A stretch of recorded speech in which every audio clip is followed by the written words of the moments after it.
asalaamaaleykum waa àdduna asalaamaaleykum waa Sénégal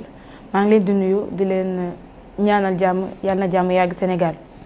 tey nag dama ñëwoon pour waxtaan ak yéen sama diggante ak Ousmane Sonko waxtaan bi nag ci li jot a xew actuellement la war a doon parce que dañu nekk ci jamono yu leeral kon foog ma leeral Ousmane Sonko yow laay waxal yaa ñëw Sweet Beauté tooñ ma fa tooñati ma Ousmane Sonko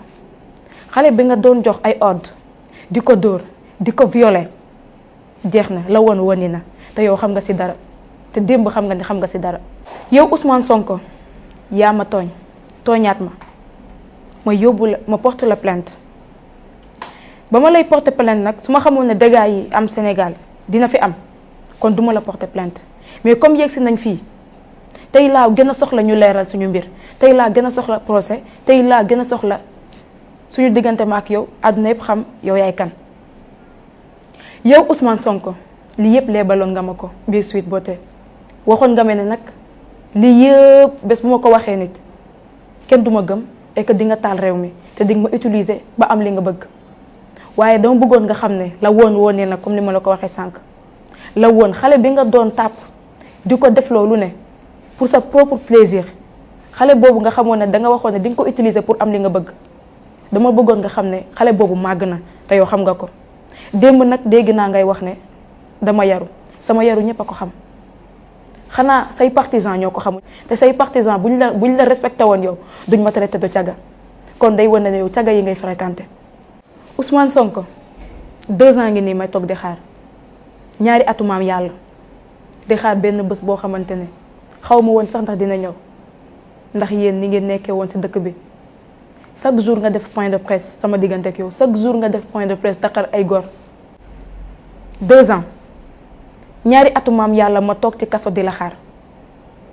ñaari atu maam yàlla la yoo xamante ne yaa ngi wër di tuumaal ay góor Ousmane Sonko dama bëgg nga xam ne góor yooyu noonu ngay tuumaal yow yaa leen xam man xaw ma leen man yow laa xam ndax yaa doon ñëw Sweet Beauté Ousmane Sonko dama bëggoon te Ousmane sax yow Ousmane Sonko danga ma bett démb yàkkamti woon nga pare ba dem ñibbi defaat sa mënin comme ni nga koy defee point de presse te ba nga jàkkaarloo ak man yaa ngi doon mel ne xaru yar juge bi moo la doon waxal ci kaw ba nga li nga tontu sax xaw ma ko li nga wax foofu ba léegi xaw ma ko ndax ndànk nga doon man ndax man démb maa ngi dégg ngay wax ci sa live ne tontu nga question li nga ko waroon tontu mais Ousmane loolu amul tontu woo benn question te démb dama participer ci confrontation entre maître El Hadji Diouf ak Ousmane Sonko lan moo tax bëggoo tontu bëggoo wax ci man li ngay def nii da ngay sonal sa bopp rek mais yàgg nañ daje wiiri bi yàgg nañ daje procureur wax na ak yow to nga ne doo ko tontu juge bi wax na la nga wax juge bi sax man mii dégguma ko tellement yaa ngi doon mel ne xaru yar maître Dialy Kane wax na ak yow tontu woo ko maître El Hadji bi wax na ak yow tontu woo ko léegi nga lan nga bëggoon lan nga doon ñëwee en fait lan nga doon ñëwee lan moo la indi woon pour qu'on def confrontation ak maître El Hadji Diouf mënoon nga def point de presse comme ni nga koy defee rek ne maître El Hadji Diouf laay wuy ji man au moins man dinaa toog kër ga Ousmane Sonko sama diggante ak samay mbokk xajoo ci sama diggante ak sama papa xajoo ci sama yaay gaañ na demee sama papa mot na instant bi taxaw na taxaw bi yépp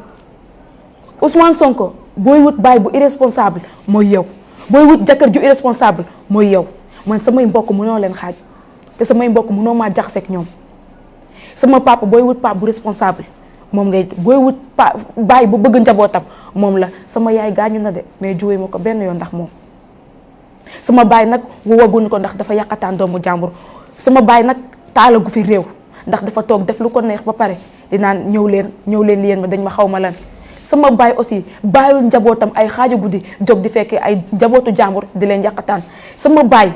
saa gu fi benn kilifa diina sama baay dafa gu fi benn affaire boo xamante dañ ko xeexee te yàqataana gu fi benn xale bu ndaw Ousmane Sonko nee naa la sama papa moo la gën te say njaboot say histoire dinañ ko jàng say set-setaat dinañ ko jàng ndax dinañ xam ne sa seen baay wala seen maam moo doon yàqataan xale bu ndaw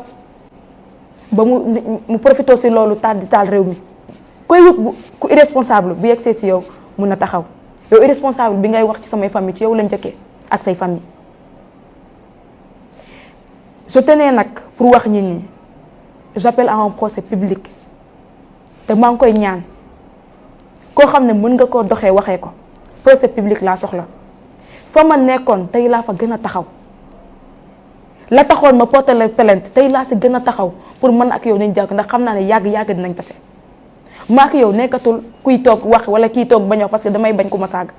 tey laa gën a toog pour ñu dem procès tey laa ko gën a bëgg pour ñu dem procès ma ak yow yàlla ñu yàlla defal jàmm. maa ngi sant ñëpp di gërëm ñëpp di leen ñaanal jàmm di ñaan jàmm yàlla na jàmm yàgg Sénégal di ñaan yàlla may ñu tal ak fekkee ba ñu dem procès ak jàmm dëgg bi feeñ ndax soxla nañ ko ñun ñëpp sénégalais soxla nañ ko man mii soxla naa ko pour reprendre sama life.